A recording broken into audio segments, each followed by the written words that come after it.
देखो वर्तमान में कोई उदय अपने चल रहे हैं, उसकी कोई बहुत ज़्यादा परेशान होने की जरूरत नहीं है।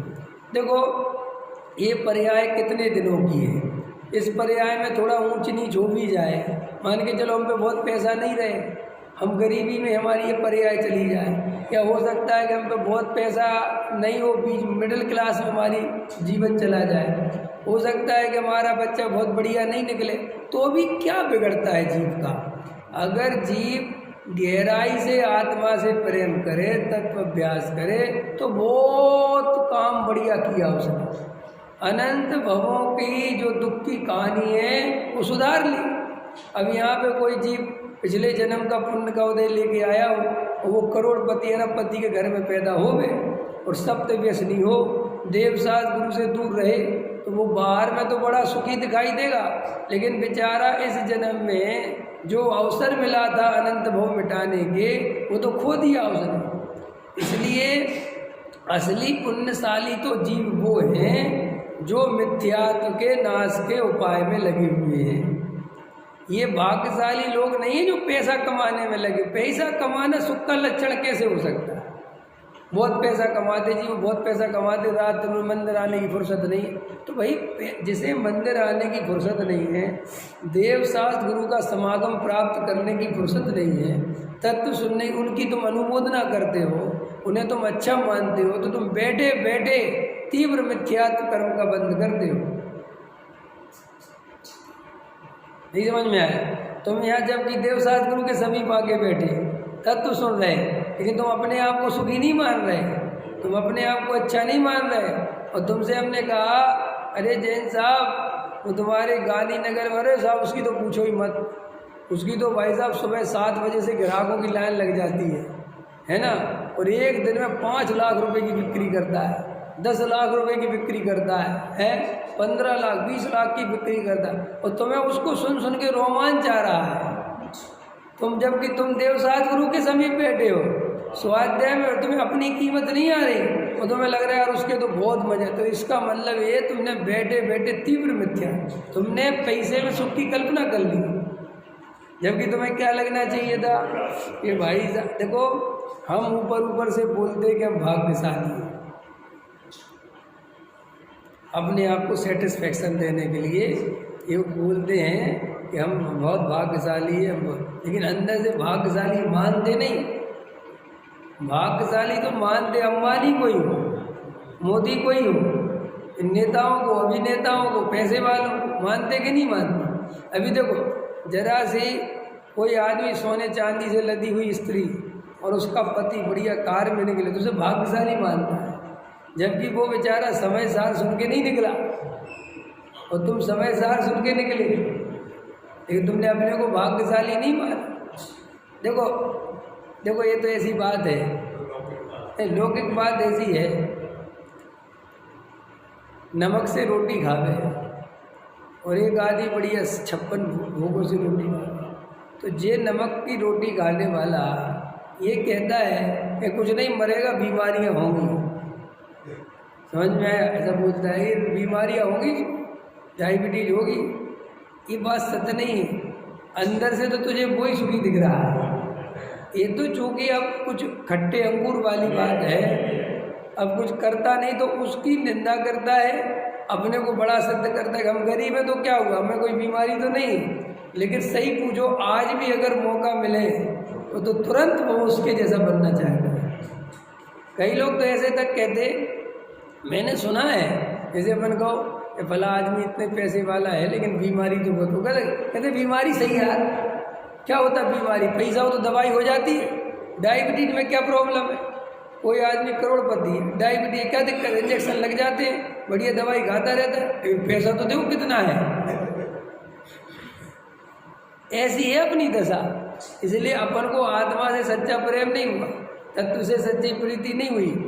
अगर तत्व अभ्यास कोई जीव मजबूरी में करता है, जबरदस्ती करता है, अंदर तो करोड़पति अरबपति बनने के सपने देखता है, और मजबूरी का नाम महात्मा गांधी स्वाध्याय आदि से सेटिस्फेक्शन करता रहता है कि चलो चलो सब मरेंगे, सब नरक में जाएंगे, अपन तो भैया बढ़िया बच जाएंगे, तो उसको कोई आत्मा से प्रेम नहीं है।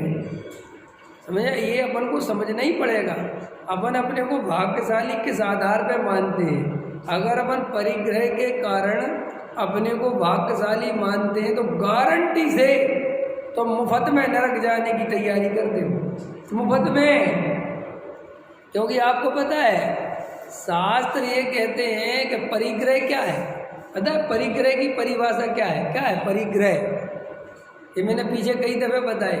परिग्रह माने पर का आग्रह। परिग्रह माने पर का आग्रह, पर में सुख बुद्धि तुम्हारे पास है कितना, इससे कोई फर्क नहीं पड़ता। क्योंकि त्रियंच गति में, त्रियंच गति का जो जीव है ना, उसके पास तो कोई परिग्रह है नहीं। लेकिन शास्त्रों में ऐसा लिखा है त्रियंच गति के जीव अधिकतर मर के नरक जाते हैं, अधिकतर।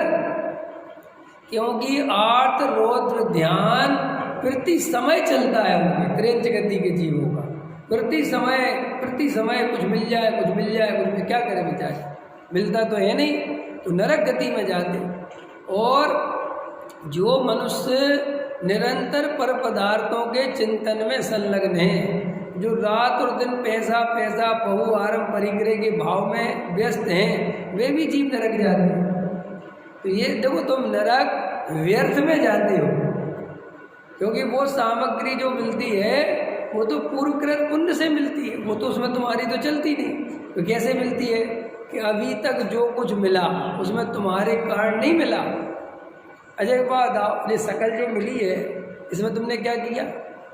क्या किया? तुमने चुनाव करा था कि ऐसी शकल चाहिए। तुम्हें जो हाइट मिली है वो तुमने चुनाव किया था।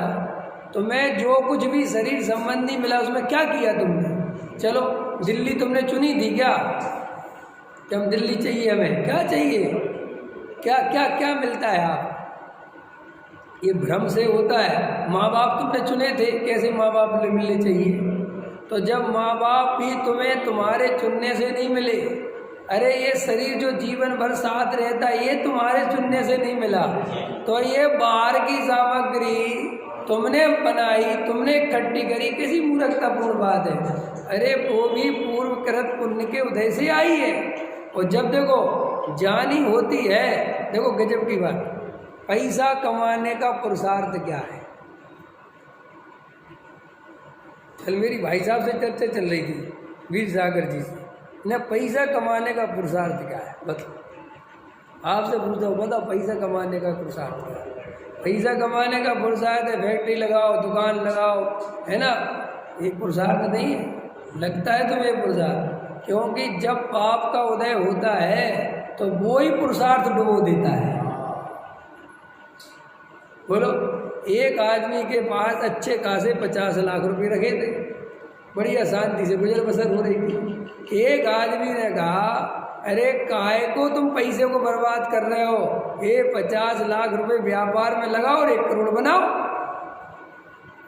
आओ उसको, वो लालच है, बहुत बढ़िया बात, क्या करे? अरे एक बढ़िया केबल की फैक्ट्री लगाओ, हम लगवा देते तुम्हारे 50 लाख हैं, क्या कपड़े की फैक्ट्री लगाओ। अब लगवा दी, शांति थी, बढ़िया कुछ था। अब उसने पुरुषार्थ किया ना भाई, मेहनत करी, ये किया वो किया, और ये सब करके वो पैसा लगाया और वो व्यापार नहीं चला, वो डूब गया।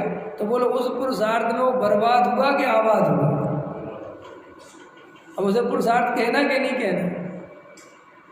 कुछ नहीं रखा। जब तुम्हारा भाग्य का उदय होता है तो घर में बैठे बैठे भी पुण्य का उदय आता है, तो ऐसे ऑफर आते हैं कि पूछो मत, आपको देखिए हो गया ऐसा। और जब पाप का उदय होता है तो जगह जगह भटकता है, नुकसान खा के आता है।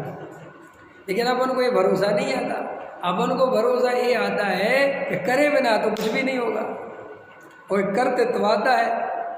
आपको पता है, मैं आपसे पूछता हूँ, मैं कल रात में विचार कर रहा था लेटे लेटे, हम सम्यक दर्शन की प्राप्ति का उपाय करते हैं और सम्यक दर्शन चाहते हैं। अपने हृदय पे हाथ रखो, अभी हमें ये पूरा भरोसा हो गया कि हमारे साथ जो भी वर्तमान पर्याय में हो रहा है इसमें हमारा कोई लेना देना नहीं है, ये पूर्वकृत कर्म से हो रहा है। ये पूरी तरह विश्वास हो गया। ऐसा लगता है कि हमारे करने से होगा। बोलो, अब देखो, अब समझो मेरी बात। अब तुम्हें पुण्य पाप पे सच्चा भरोसा नहीं है। अब जब पुण्य पाप पे सच्चा भरोसा नहीं है तो आपको सम्यक दर्शन की प्राप्ति कैसे होगी? अब ये एक प्रश्न है ना। फिर तुम भले ही ध्यान लगाते हो, भले ही खूब तत्व, क्या कर लेगा वो तत्व? इसलिए फिर लोग बाद में कहते हैं कि हमें तो सब समय, हम तो इतना ध्यान लगाते हैं। अरे भाई, आचार्य भगवंतों ने, मुनि राजों ने ऐसे ही थोड़ी शास्त्र में लिख दिया। ऐसा लिखा है शास्त्र में कि एक उद्गल परमाणु का राग भी तेरे अंदर रहेगा। राग माने एकत्व। कितना? एक उद्गल परमाणु का, तो भी सम्यक दर्शन की प्राप्ति नहीं होगी। ये तो मैंने एकत्व बताया। ऐसे ही कर्तृत्व, ऐसे ही ममत्व और ऐसे ही भोक्तृत्व, इन चार मिथ्या बुद्धियों का अंश भी रहेगा तो अभी सम्यक दर्शन की प्राप्ति नहीं। और यहाँ तो मोटा मोटा ये लग रहा है कि घर चलाते हमें, पैसा कमाते हमें, और अगर हम नहीं जाएंगे, हम नहीं करेंगे तो पैसा नहीं आएगा। बोलो, लगता है कि नहीं लगता? और अंदर से लगता है कि ये बाहर से पूछ रहा हूँ। बोलो रमेश जी, ऐसा नहीं लगता? यार, अगर हम दुकान समय पे नहीं पहुँचेंगे तो भाई दुकान बर्बाद हो जाएगी, ग्राहक भग जाएंगे। बोलो, अगर हम फैक्ट्री पे ध्यान नहीं देंगे हमारी फैक्ट्री तो बर्बाद हो जाएगी। बोलो, अंदर से क्या चलता है? महिलाएं भोजन बनाती हैं और भोजन बढ़िया बनता है तो ऐसा नहीं लगता कि हमने बहुत होशियारी से बनाया, बहुत दिमाग से बनाया? अपने आप थोड़ी बनता है। एक उद्गल परमाणु की स्वतंत्रता भाषित नहीं होती। और वे कह रहे हैं कि एक उद्गल परमाणु भी अपने अधीन दिखेगा तो सम्यक दर्शन की प्राप्ति। अब सम्यक दर्शन कितना कठिन है, ऐसे देखो तो